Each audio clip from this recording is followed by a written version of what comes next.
from your birth, and I'm only talking to particular people um, who can vibe with this energy right here. You you had a certain level of love with you when you came into this world, and that manifested in different characteristic traits when you was a kid. And as you got older, you might have put those things down because the traumas you went through in your life, and then through more traumas and more traumas and more failures and more capabilities of loss, you might have just started seeking for some form of anything, right, to alleviate what you just couldn't figure out for yourself, or the pain that will just keep welding back up in you from the constant failures that happen in your life, whether it was admissible or direct, right? So when divine set things in motion, all those natural feelings that we had, things that we would gravitate to and we felt good about in a natural setting,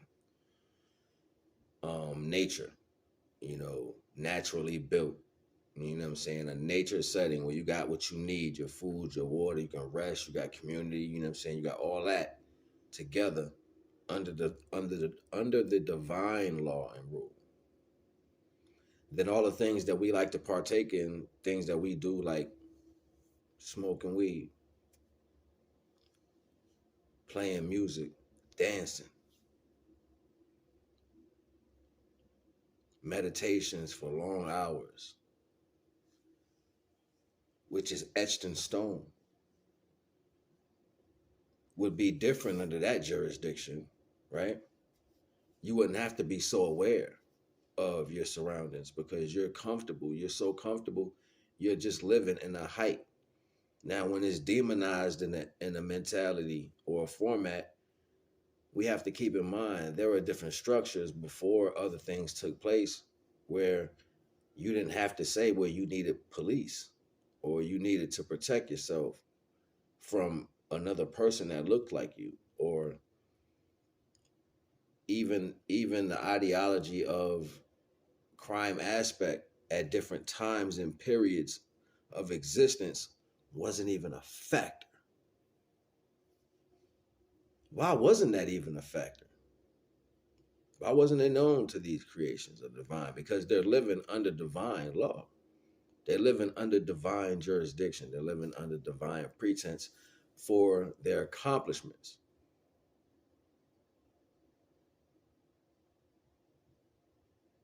Unconditional love and being able to master the understanding of what that does for yourself, and then actually reap the information that comes from that, and then you're able to manifest or move into a higher accolade of how you would think from natural retrospects, change the natural retrospects around you into something more geometrically shaped. That is deep, to be able to do that with nothing. I think that granted an audience at a certain time and space.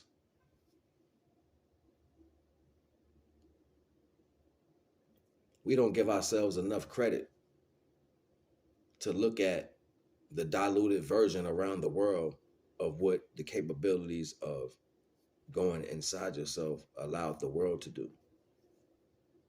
And they still ain't getting to the highest capability of what we actually see inside. They're just still scratching the surface. And that's fine too. It's not even about them. It was about us and how deep we could go inside ourselves and what else we could pull out on a level from physical to spiritual or physical to celestial.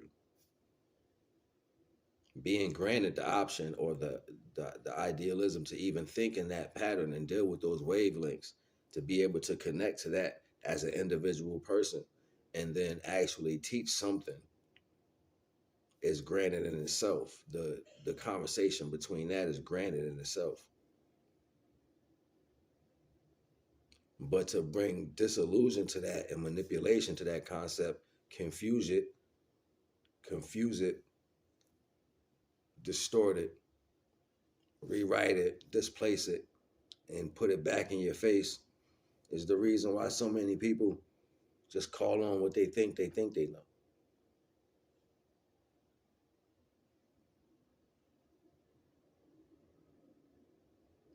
It's always close, but not everything.